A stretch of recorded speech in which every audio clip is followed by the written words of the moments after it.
There we go. Yes, welcome everybody to Openscapes' 6th community call that we're co-hosting with RLadies Santa Barbara. We are now recording this event. Openscapes is an initiative to help researchers do better science in less time together. Through our Champions Mentorship Program, we help research teams develop habits for data-intensive science that is more open, reproducible, collaborative, inclusive, and kind. Thanks for spending this time with us. And as a reminder, all of our events abide by our code of conduct to support a safe, inclusive, welcoming, and harassment-free experience for everyone in our community. You can find the code of conduct at openscapes.org/code-of-conduct. I'm Stephanie Butland, a very happy member of the Openscapes team. I live and work on the traditional lands of the Tk'emlúps to Secwepemc, within Secwepemcúlecw, the traditional and unceded territory of the Secwepemc peoples who have called this place home since time immemorial. Cookstem for joining us here today. I'm now going to turn it over to Sam Chick from RLadies Santa Barbara. Hi everyone, thanks so much for joining. We're really excited to have you all here today. If this is your first time joining an RLadies co-hosted event, welcome. RLadies is a global organization with a mission of promoting gender diversity in the R community. It currently comprises 218 chapters with over 86,000 members spread across 61 different countries. So we truly are very global. Our local Santa Barbara chapter was co-founded in 2018 by a number of people on this call right now, including Julie Lowndes, Allison Horst, and Jamie Montgomery. We hold about 5 to 6 meetups each year and welcome our users and enthusiasts of all proficiency levels and of any identity. These events include things like live coding workshops, discussions like we'll have today, as well as networking opportunities. Our number one priority is to create a safe environment for people to learn, particularly for those who identify as minority genders and those who are currently underrepresented in the R community. I am located in and work in Santa Barbara, which is located on the unceded lands of the Shumach people. UC Santa Barbara, where I work, is part of a colonial history of land grab universities, which profited directly from the Moral Act of 1862, allowing the establishment of universities on forcibly seized Indigenous lands. I want to turn this back over to Steph to give us an overview of the event we have planned for everyone this afternoon. Thank you very much, Sam, and thanks to RLadies Santa Barbara for co-hosting, putting this together with us. Today is going to be a mashup event combining essences of Openscapes and RLadies Santa Barbara styles. I am going to invite you, as I'm telling you about this, to join the Google Doc we have, and I'll ask Julie to paste the link into the chat, as she probably already has done. Add your name, your affiliation, your pronouns, and we ask you to identify your favorite home or office snack to inspire the rest of us. Today I'm sending a special welcome to RLadies, Openscapes community members, and anybody who's joining one of our events for the very first time. We're building a culture where we all help each other out here. We have folks who are new to coding, as well as seasoned R and Python users, and our goal is to have a first introduction that it benefits everybody. In the first hour, we're going to have Hello Quarto, an Openscapes style celebrity interview conversation with NASA Openscapes folks who you meet in a minute. The interview will be conducted by Sam. And during this, I'll invite you to type your questions below in the document. There's a bookmark to it. You could also type your question in the chat. And if you add your name during the Q&A session, I may invite you to unmute and ask your question to the speaker.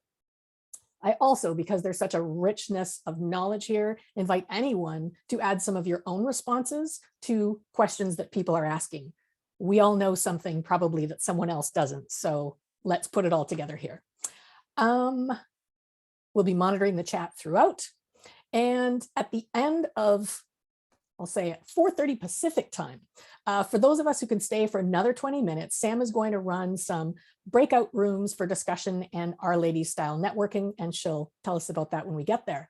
And with that, I'll pass it over to Julie to introduce the NASA Openscapes speakers. Thanks so much, Steph and Sam, and hi, everybody. NASA Openscapes is a collaboration between Openscapes and NASA to support research teams that use NASA Earth data as they migrate their analytical workflows to the cloud. And so this includes developing a mentor community across the NASA Earth data centers in order to support researchers of all kinds. And so that's the folks that you'll meet on the call today. So I'm Julie Lowndes. I'm founder of Openscapes, and I co-lead NASA Openscapes with Erin Robinson.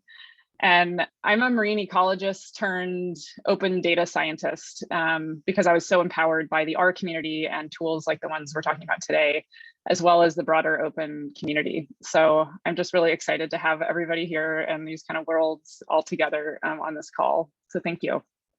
Our other speakers are Catalina Yuda Tagliatella. I don't know if you want to give a little wave. Catalina is an applied science system engineer at NASA's Jet Propulsion Laboratory and the Physical Oceanography Data Center. Catalina is focused on increasing the number of researchers who use NASA data by identifying and reducing barriers to science, particularly in the cloud. Erin Fries is another speaker. Want to give a wave? Erin is the science coordination lead at NASA's Land Processes data center. And Erin provides user needs and insights and technical support for archive and distribution, service deployment, and outreach activities, including developing tutorials, scripts, and presentations. And Amy Steiker, if you want to give a wave, Amy, is the data services engineer at the National Snow and Ice Data Center, which is another data center at NASA. And Amy specializes in creating data education, resources, tools, and data transformation services. And JJ Allaire, want to give a wave, is the lead developer of Quarto, and he's focused on supporting technical publishing, data science, and open science, and does this in many ways as a software developer and as CEO of our studio. So I will turn it back to you, Steph.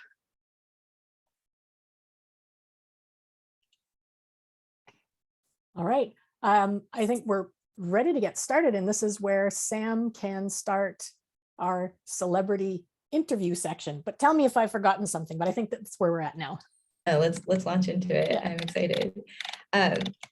So we have a number of questions. We hope that you all, like has been mentioned already, drop your questions in the chat. We want to try to answer as many as possible today, but we have a few prepared. And the first I want to direct to Julie to open us up. So Quarto is this new exciting tool, and it seems to be a lot of different things all packaged into one name. I've heard it described as a document, as a system. I think I saw Alison Horst on here. She described it as a way of life. So can you describe what exactly this tool is and why the Twitter community was so excited about it, is still very excited about it? Yeah, I think that's a great place to start. And I think that's a good description too, because I think all of those things are true. So Quarto as a document helps you have your ideas and your code and any output like figures or tables all in the same place. So in the same type of file. And it does that in this beautiful way. And then as a system, Quarto really unifies the RMarkdown world by combining the functionality of creating books with Bookdown, creating simple websites with Distill, creating slides with Sheringan into one consistent approach that really has accessibility designed into it more at the center. And so Quarto as a system is super powerful. And then it's all of that functionality is also extended beyond R, so into Python and JavaScript and Julia. And so that makes this really powerful system that that basically is a way of life, because it informs the way you work and the way you think and the way you kind of rethink what's possible when you collaborate with yourself and with other people. So for me, as an R user, collaborating with other R users, Quarto basically refines my RMarkdown experience, but it doesn't feel fundamentally different, which has been like nice for me as I have started to learn it. But I think for me as an R user collaborating with Python users, it's completely changed the game for me. it's really helped us kind of reimagine how we can work together with the NASA Openscapes team. And in that sense, Quarto has been this place where we can all work together, no matter which language or coding experience we have. We have kind of this similar place to work, even though at the same time, like I can work from the RStudio software, other folks can work from VS Code or Jupyter Lab or from the internet browser through GitHub. So really people can use whatever tooling they're comfortable using already, but we can all kind of share this framework and this style of working. So I think I'm gonna screen share just for a brief second to show you, just give you a sense of what this looks like from our perspective. And this is not going to be a comprehensive full tutorial or anything by any means, so I just want you to see what this looks like for me. So this is the RStudio software, the IDE, and I've opened a new document that I saved as untitled, and you can see it has this .qmd extension.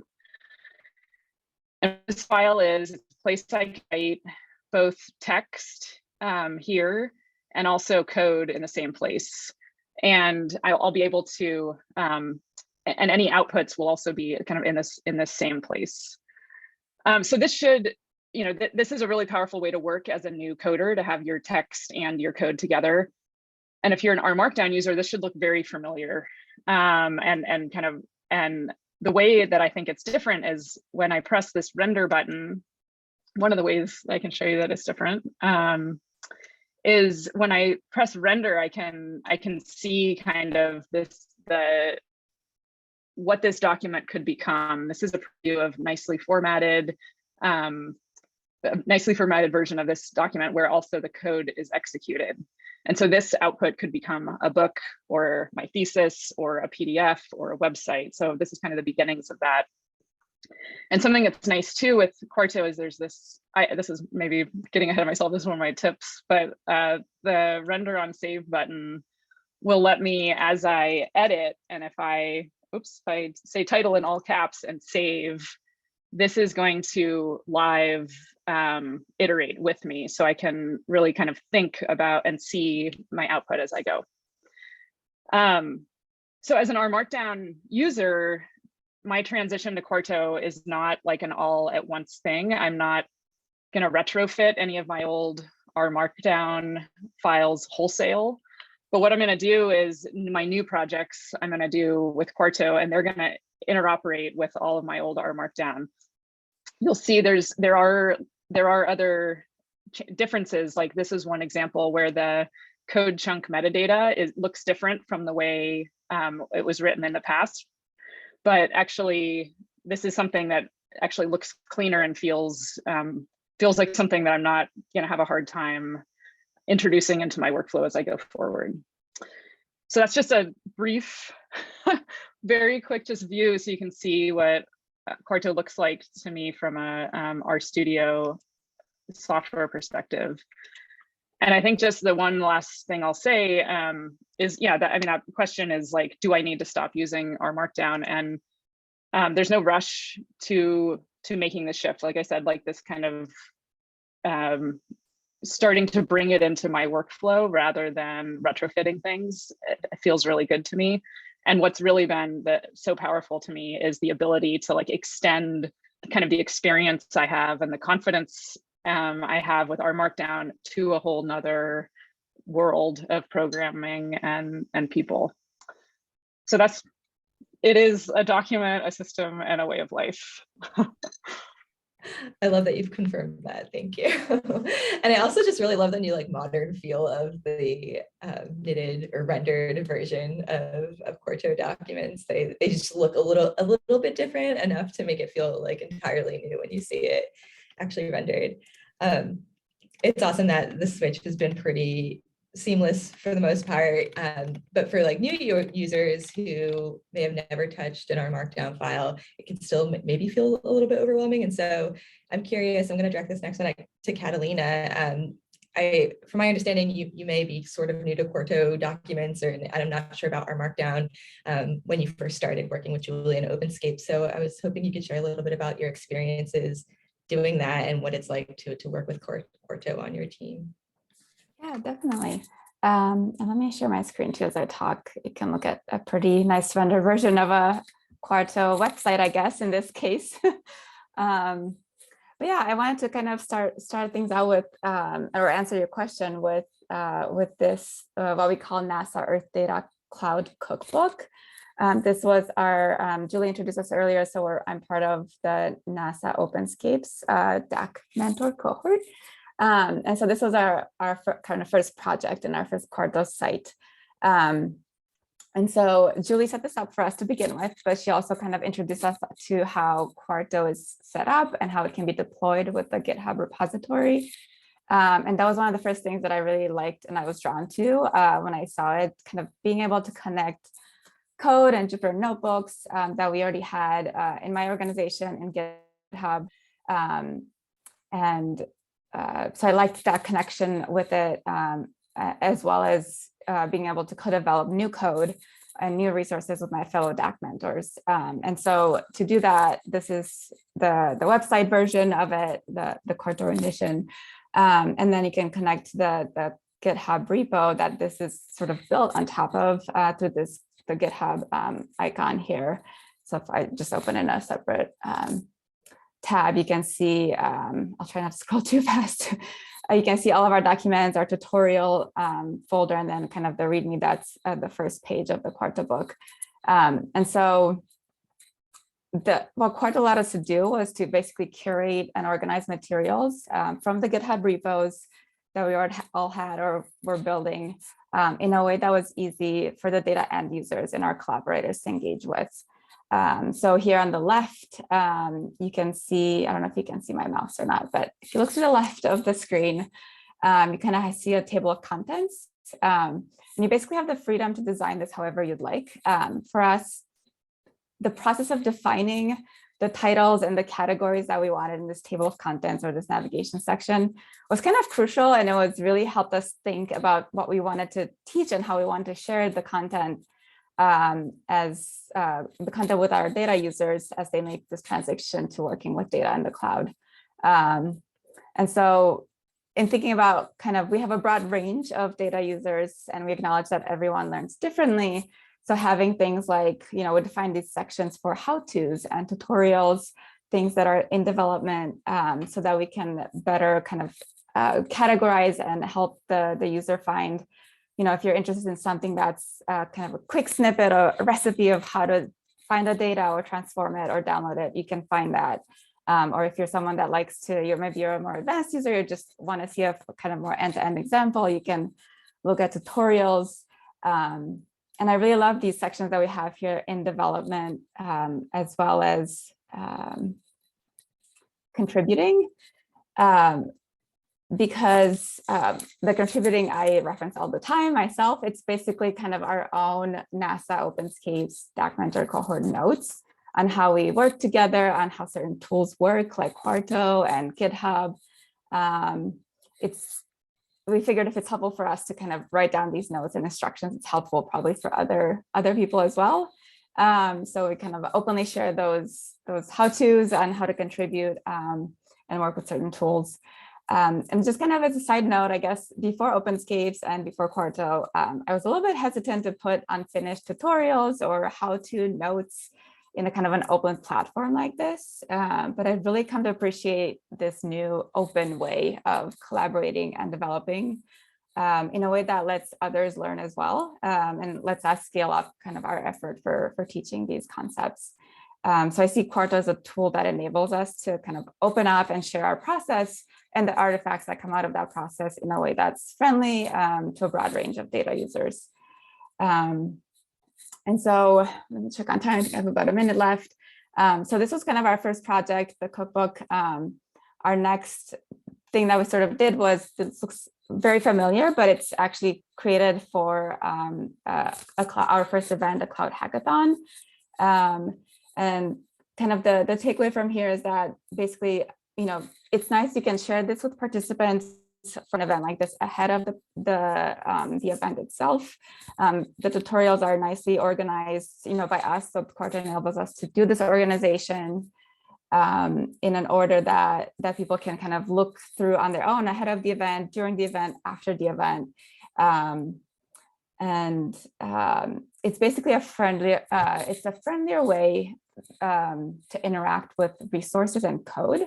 That may not be as intimidating as GitHub repositories if people haven't worked with those before, they're kind of new to that. And so it also allows you to build content in addition to code that's in the repo, so you can kind of add more context and support to that technical content. And I think I'll stop there because I'm at about time. Thank you so much, Catalina. I'm just really glad that you talked about this, like, feeling hesitant almost to make this jump into an open science space, because it is really scary. And I feel like in grad school, like, I felt so nervous to put anything out there that wasn't perfect or somewhat close to finished. And I don't know, it's like a culture shift at least in the data science community. And it's cool now to have these tools that are really encouraging people to make that jump. Thank you for sharing. I'm going to chat with Erin next, and I would love to hear more about your experiences with Quarto and something that you think is particularly cool about this new tool.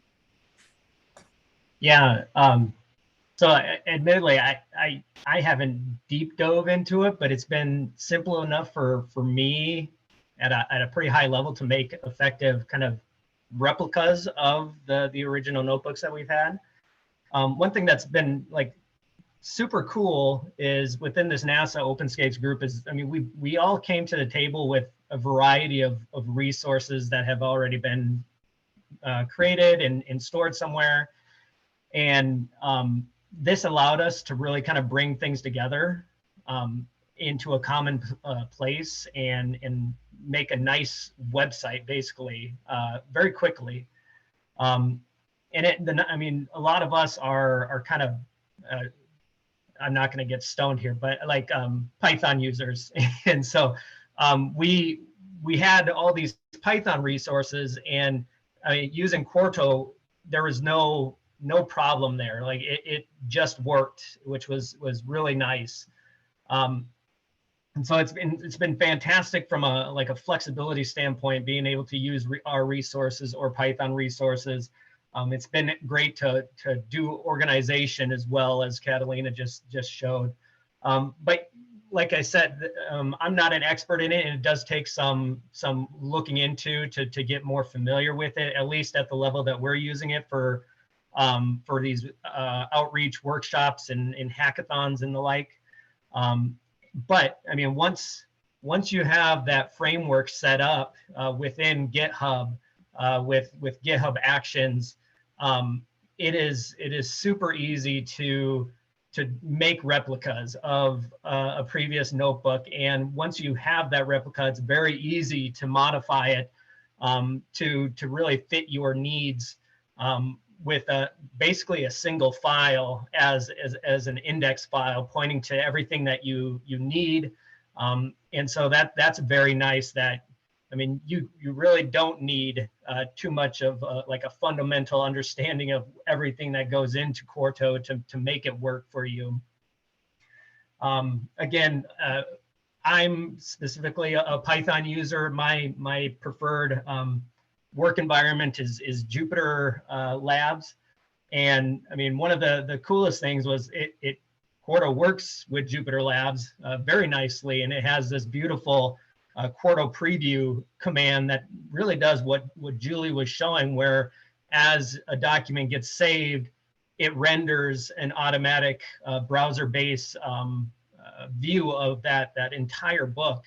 And it's a very effective way to get work done and get it done in the way that you want it to look, rather than checking it in and having that process go and then looking at the rendered notebook. That can take some time. So it's very fast iteration when you're working from Jupyter Lab and using that preview command. So very I would say I'd still be working on some of the websites that I've done so far if I didn't have the preview. So yeah, that's what I'm liking the most about it. I mean, the ease of use once you have something set up, the versatility in between the communities with it, whether it's R, whether it's Python, Julia, it's really kind of all there. And so yeah, that's kind of my take on it. That's awesome. Whether or not the divide is real, it's great to have new technology and tools that like minimizes the divide between R users and Python users or whatever language user you are. It's really cool to hear. Next, sorry, my light keeps going off. Amy, this one's for you. So I love building my slides using R. I've used Shrinkin for a while now, but you've made slides using Quarto. I haven't looked into this at all yet myself. I would love to hear what that experience is like for you to do. Yeah, so, you know, I'll also state that Quarto is very new to me. And I think I'll sort of back up and talk about kind of our use case. I mean, you know, I had a slot to present at the American Geophysical Union conference last December on the NASA Earth Data Cloud sort of evolution and migration of that data, and sort of what it means for users and how to kind of leverage it to help kind of work in this big data era. And so we wanted to show a lot of the work within our cohort, showing some of these tutorials and, you know, kind of a little bit of some snippets, but not show this dynamically, do this in a static way. And so I had seen slides rendered, I think, via R and also, I think, Python based. And I just thought, this is really slick. Like, this is cool. And I think I just posed the question, or maybe had, you know, showed an example. So this would be really fun. And, you know, really want to just give a lot of props to Julie for saying, like, let's try it. Like, this is a thing with Quarto. Let's see let's do it. We both had never done it before at all through Quarto. I'd never rendered slides like this in any form. But it just looks so cool. I wanted to give it a shot. And, you know, I will say, like, it was a genuinely fun project because we were learning as we were going, and it was so valuable to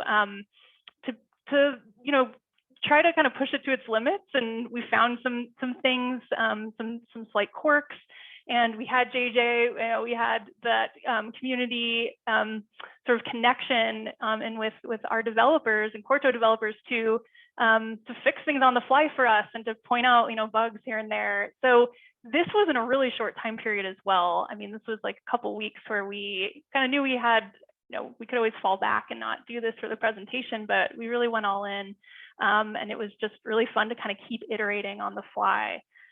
It really, again, seemed daunting, but it wasn't. So I think I'll reiterate what everyone else is saying, that I also, you know, am more of a Python user these days.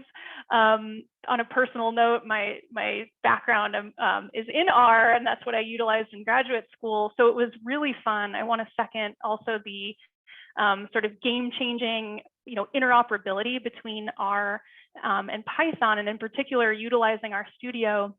That was something we played around with slides, using that preview function, that rendering function, which is so critical when you're really dealing with formatting, right? It's one thing to be for putting code together, but slides they were tricky. So it was a lot of back and forth. And without that, you know, it was like, push your changes, go to your local host, you know, it was difficult. So that was also really game changing for us as we were developing the slides. And, you know, there were a couple of hacks along the way, and again, some challenges as far as the notebook itself was, so we actually developed within a Jupyter notebook. So it was one large Jupyter notebook with a lot of sort of code snippets and images, and it was a really big file.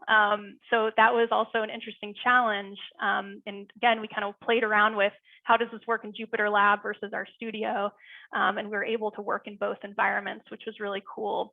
So in the end, and I know, I think in the I won't share my screen since I'll kind of wrap up now, but the slides are in the doc, so you can kind of see what it looked like in the end.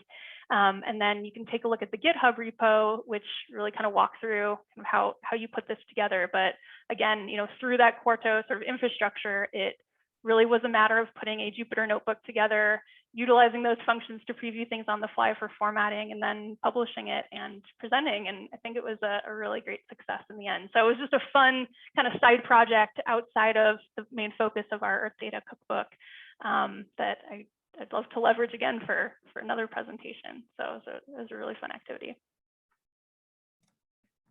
That's awesome. Thank you so much, Amy. I'm just looking at them for the first time now, and they're beautiful.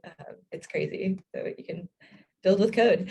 I think we're going to backtrack for a second. It sounds like Erin, I'm looking at the chat, has something to screen share with us. Does that sound good? Sure, live demos and all. So forgive me if this breaks down, but let's see if I can get this. Okay. So this is actually, if you can see my screen, let me know if you can't. So this is actually one of the replicas I was talking about from our cloud hackathon.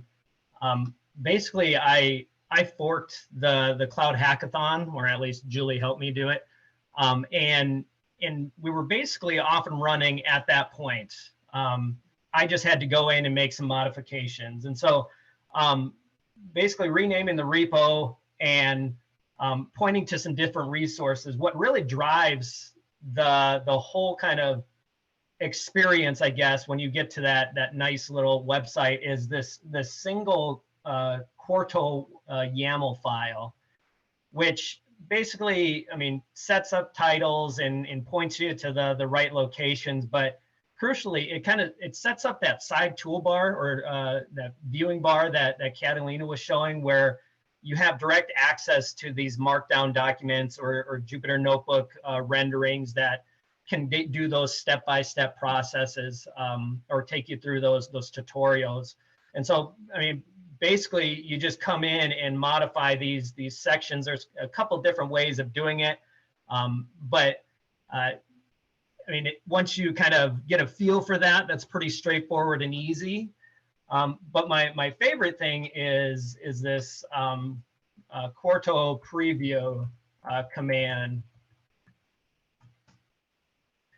I'm working from a Jupyter Lab environment.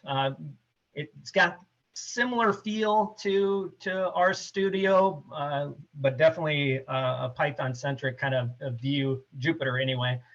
And so this is just kind of doing some thinking behind the scenes, and eventually it'll give me a link that I just pop into my browser, and it gives me kind of a live view of that resource.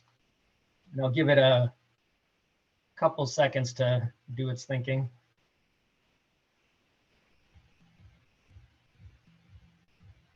Let's see what file I want to mark. Okay. All right, so I have my URL here now, so I can grab that. And this is all kind of on my local instance happening. Nothing's being changed on the remote server in GitHub. So this is a live view of my workshop that I kind of hosted. And so if I came in here and made a, is that the right file? See, not a super user yet. Index, there we go.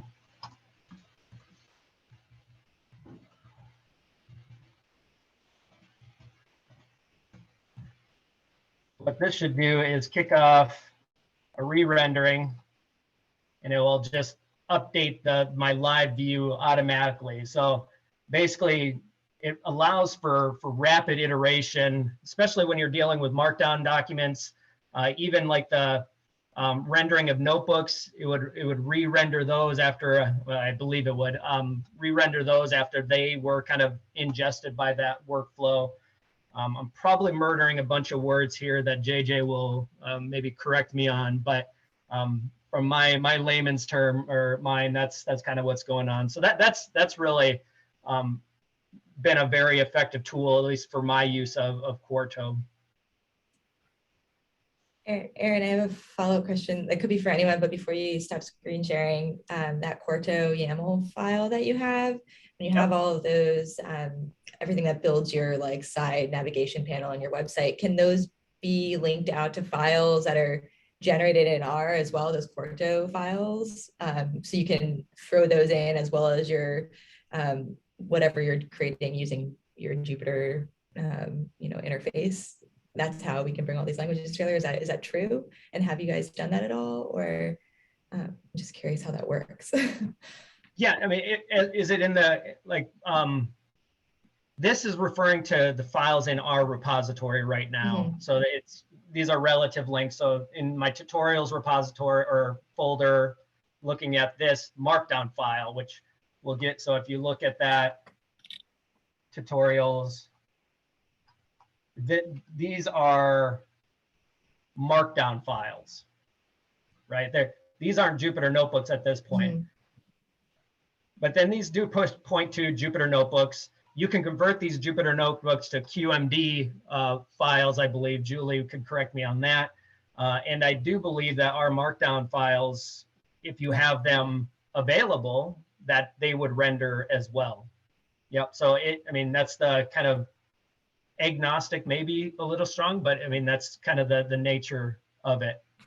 You can mix, kind of RMD style R documents, plain markdown, Jupyter Notebooks, and then QMD is kind of the new RMD, and that a QMD file could be an R-centric one that's uses knitr, or it could be a Python centric one that uses Jupyter. So, gotcha. And they can all be mixed together in the same project. So cool.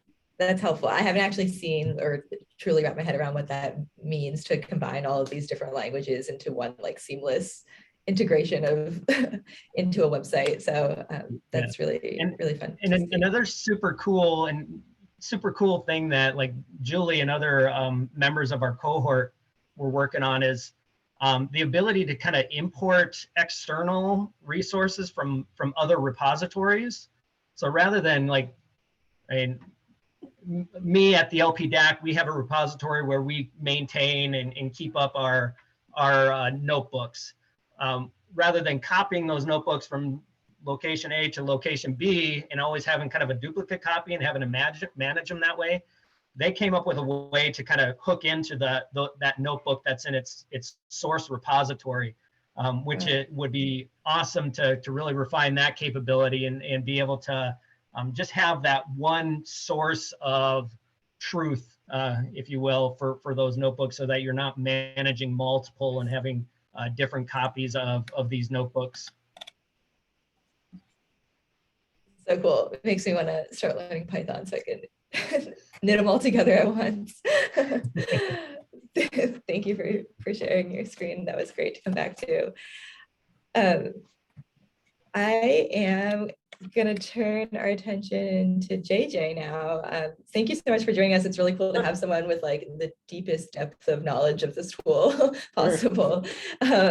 Can you share with us more about your motivations for developing Quarto and any stories that you have working with them? Yes, I have some good stories, but I would say that my like shortest possible bumper sticker of what Quarto is and what the motivation for it is it's that this audience will certainly understand is it's kind of like RMarkdown for everyone.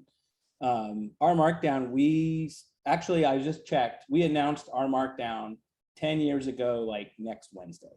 So we've had 10 years of RMarkdown, and we've seen it just do incredible things in the R community in terms of helping people both work reproducibly, makes it fundamental, almost makes it easier to work reproducibly, and also in empowering people to create websites and create books, and like empowering people to publish and communicate, and empowering people to work reproducibly. And so we really, as excited as we were about that, it was kind of bumming us out that it's sort of like only our users get to have this, and it occurred to us, well, there's not just a lot of Python users, there's just a lot of people in science, and they're using all different languages, and They could be using MATLAB, you know, they could be using Julia, they could be using Python. There will be more languages in the future. And so we said we really want to like really put the gas on RMarkdown, but when in doing that, we want to make it so that it's generalizable. So it can be used by all these different communities. And so that's really like phase one of Quarto is like, let's reproduce what we've done in RMarkdown, make it more consistent and make it available to any language. And then the for everyone part, there's another dimension of that, which is some of you may have seen, we created a visual editor for RMarkdown. Really, that's part of the Quarto project too. And part of our idea is that we ultimately want to make it easier for more people to author these sorts of documents and always make it possible to work directly in Markdown source code, but also let people who are familiar with more conventional document authoring systems that want to work in this reproducible way also use Quarto. So there will be a big investment in that visual editor and tying it together with Quarto and then making it easier to collaborate on Quarto documents in the same way that people collaborate now on Google Documents. So we have a lot of plans and we want to make it like the way people work and communicate in science. And so that's really like where the motivation came from. And then I've been talking to Julie about this for a while, for a couple of years. And so we were kind of keeping her up to date on what we were doing and getting like, hey, here's the alpha of Quarto, like check it out, whatever. And then Julie said, hey, we're going to be working with NASA this summer. This was last summer, you know, it was like around this time-ish. And it was like, we're going to be working with NASA. Like, should we be using Quarto? Like, should we try it? I was like, sure, yeah, you could. I mean, I knew we had people inside our studio using it, you know, like a dozen. So it's like, I knew it worked, but also it was a little scary, like, we'll just let this loose. But sure, yes, you should do that. I will help you. Let's do that. And then it was like, that was like on Monday. And then on like Wednesday, Julie said, yeah, I think most of our users are on Windows. I was like, oh, what? You didn't say Windows. So we had to like scramble, like Windows, we're kind of a disaster on Windows, you know? So we pulled that together. That was good. You helped up our game on Windows very quickly. And then the other thing, which is a nuanced thing that you guys helped us evolve and understand better, was there's this whole discussion when you have these like websites or books or blogs of like, when are you executing the code? Like, are you executing it only on your system? Are you executing it on GitHub Actions? Are you executing it like now and in the future or only now? One of the things with NASA was like, they have all these notebooks and it's like, oh, let's re-render that notebook. Well, actually that notebook was connected to a cluster that used 3 methods of authentication. We're never rendering that notebook again. So don't even try, you know? So we kind of put a lot of features in Quarto about controlling when things are executed, saving execution. So it's like, wow, I've got this on my workstation, I can run this, but it's really hard for me to get everything onto GitHub to rerun it. So we sort of put this feature called the freezer in, where you can freeze computations locally and then still have everybody else be able to build the site, even if they can't run your same computations. It really helps with like cross language, because it's like, well, I've got my whole Python set up here, you don't, you have your R set up, but we can both still render the site because the computations get saved. So that was I'd say working with Openscapes really refined our thinking on that and made us create, like, I think like a mechanism that's really flexible. So that was great. So, and we've continued to communicate and learn from what you guys are doing. And so it's been awesome. A very special opportunity to be able to work together with people who are using the tool in real time. Cool. It's so cool. Yeah. Yeah. I remember the first call we did was like 14 NASA people, and they're all like, hey, I was like, wow, this is getting real here now. We better work well, you know, better be clear. So yeah. Yeah, that's so cool. I mean, I was just like, even just signing on to this call before everyone came into the room, Catalina was talking about like going to Florida for a rocket launch and like talking about all the things that were going wrong with the launch, and it got postponed. I was like, this is like a crazy conversation to be listening to. I know nothing about this world. And now we're bridging this gap between rocket launches and R users and Python users, and it's very exciting. All right, we have like 10 minutes left before I think we're supposed to switch activities. So I'm going to close out with just a couple more questions. I want to hear more about the visual editor because it is such a cool new aspect, at least from my experience in our studio, and something I haven't fully taken advantage of yet. And so I can open this up to anyone on the call who wants to comment on it. But like, what is your experience with the visual editor? How does it interplay with Quarto? What should I be going to the visual editor to do rather than in the source editor? I'd be interested to hear any thoughts. I'm happy to screen share and talk about it, or JJ or Mina, if you'd prefer. What do you think? Screen share. Yeah, Go you can for it, and I'll prepare one other thing to Yeah. screen share while Great. you do. Great. Okay. Well, let's see.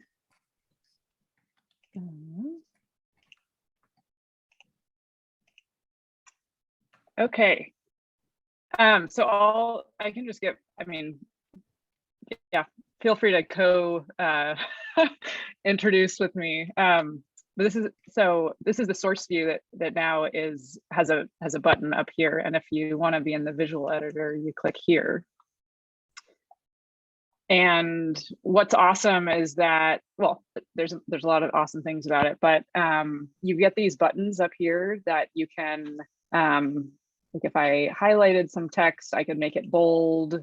I could make it, headers or make lists. There's ways to insert tables, figures, like all of the things you could do programmatically. There's now ways to do this.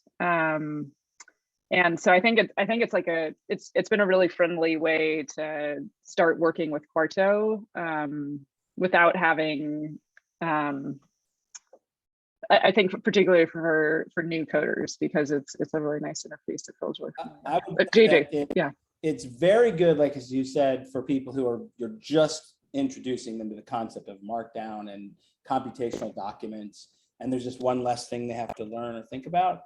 So that's true, but I think the other thing that it's really for, and I would say that I know many very, very experienced RMarkdown users who are very proficient with coding, who for when you're composing prose, it's much better to do it in the visual editor, because as you're typing, you see what you're typing, you see the rendering of it, you see your formatting, you see where the hyperlinks are. And so I think for composition, like when I'm writing the documentation for Quarto, I am 100% using the visual editor. And I know lots of extremely experienced RMarkdown users also prefer. So it's not really, yes, it is for beginners, but it's great for writing. And ultimately we want it to be like, I'm writing a scientific paper, or I'm writing a book. This is how I want to write. I prefer to write in this environment. That's our goal. That's what we're going for. So it is cool. Like one thing I have done a little bit of is I feel like this would be a cool teaching tool as well, as you could start learning a Markdown syntax by first using the visual editor to bold text and then switching back to the source editor, and you could see what that looks like, which is kind of fun. Try inserting a random screenshot live and show that you can center it. My caption, alt text about my picture. So you can insert that picture, and you can even resize it. That's just very cool. Yeah, the other cool thing is the citations and cross-references we did quite a bit with.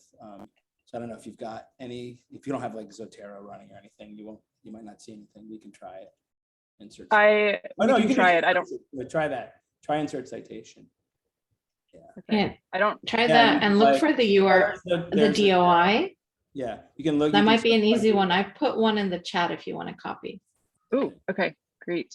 Thank you. And yes, Mina, you can take over screen No, sharing. that's okay. This is what I wanted to show. So go ahead. This is even better. Okay. Woo. So I can say insert then? Yep. And it actually made a bibliography, stuck the bib tech in it. Okay. Save it. You'll see it. You'll see the. There it is. There it is here. And then there's my references down here. Oh my gosh. Yeah. That is so cool. Yeah. Oh my gosh. So if you went back to the source, then what does that show you for like the Go for it. image and stuff? It's just it's a markdown citation. It's the syntax. What? Cool. And a separate file has been created. That's Yeah, like a bib file. A bib file has for it. been created side by side. Where is it? Where's your Let's see. I'm not in a project here. Should have put that bib file down somewhere. I don't think so. Maybe if you refresh. I don't know. Refresh Yeah. my There it is. session. There it showed up. There's Ah. a bib. I just Cool. Okay, Yeah. there we go. made a bib. And this is what. Yep. So anyway, so that gives you an idea. Like we're going to do a lot of stuff like this to make it. So I mean, whether you care for Quarto or Markdown, or if you're just writing scientific manuscripts, this is going to be like, this is the way to do it. That's our goal. The audience agrees if anyone looks at the chat. This is like the coolest new feature. That is so cool. Anything else I can demo live? I'm going to jump in here. This is Steph. I'm going Yes. to jump here and just Yes. check on where we want to be. Because around 4 minutes from now, we are hoping to run breakout rooms. But this last bit has been, well, the audience is just totally eating this up, and I don't want to take away from that enjoyment. I'm going to draw attention to two things, something that I think we won't discuss out loud. There's a spot in the document where it says, what's one small trick or idea that's had the biggest impact for your work? And a number of people, the speakers, are adding theirs. I think we won't talk about these out loud, but maybe anyone here who's ever touched Quarto, please add your comments under there. And Sam, do you want to choose, since maybe you're the one that's, well, I don't know, do you want to choose one of the audience questions? And if they've added their name, they could unmute and ask the question of the speakers.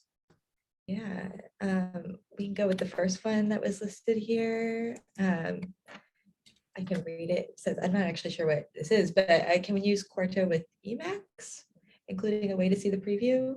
Yep. I'm not sure if I'm...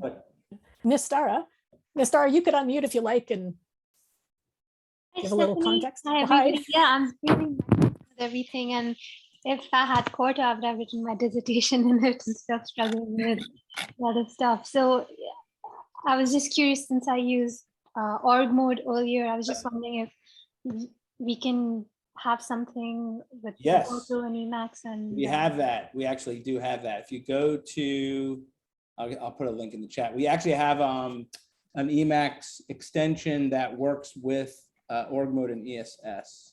okay. So that does like preview and all that kind of stuff. So I'm going to put a link in the chat for that.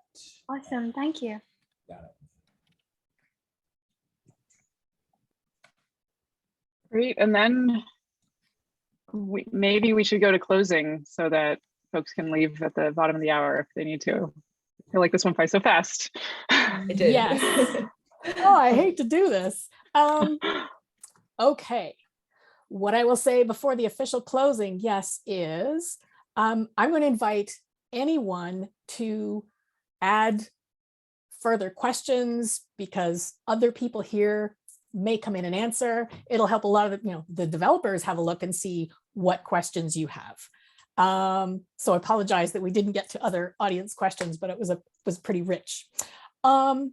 So I will invite people, if you can stick around for another 20 minutes, 21 minutes to stay for the breakout rooms. Some of it will be informal, but you'll also have an opportunity to talk other Quarto things.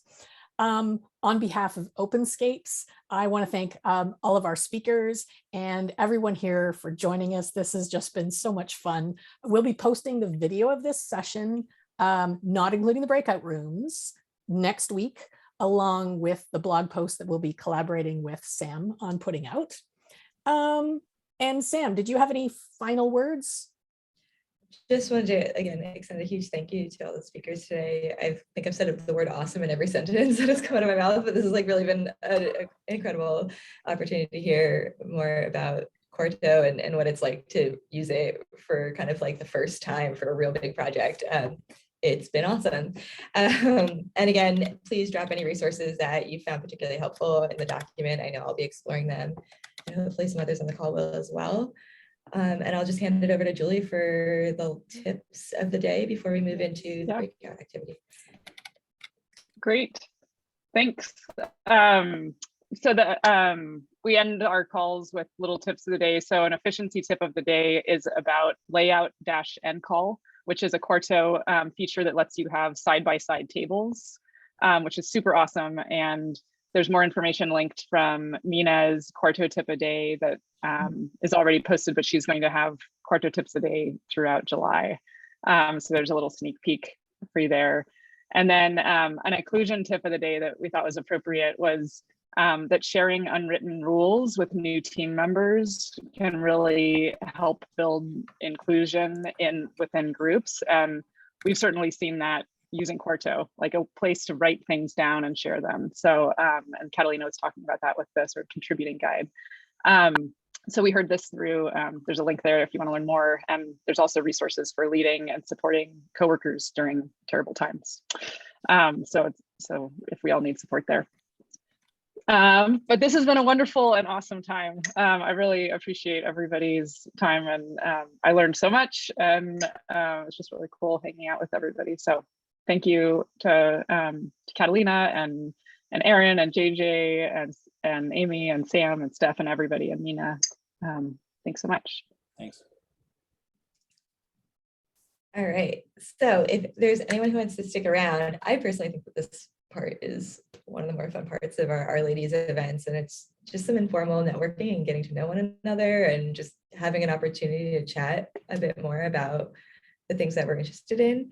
And so I'll give it a moment for people to drop off if they want, but we'll open up a couple breakout rooms and just have a couple super casual questions to like facilitate conversation.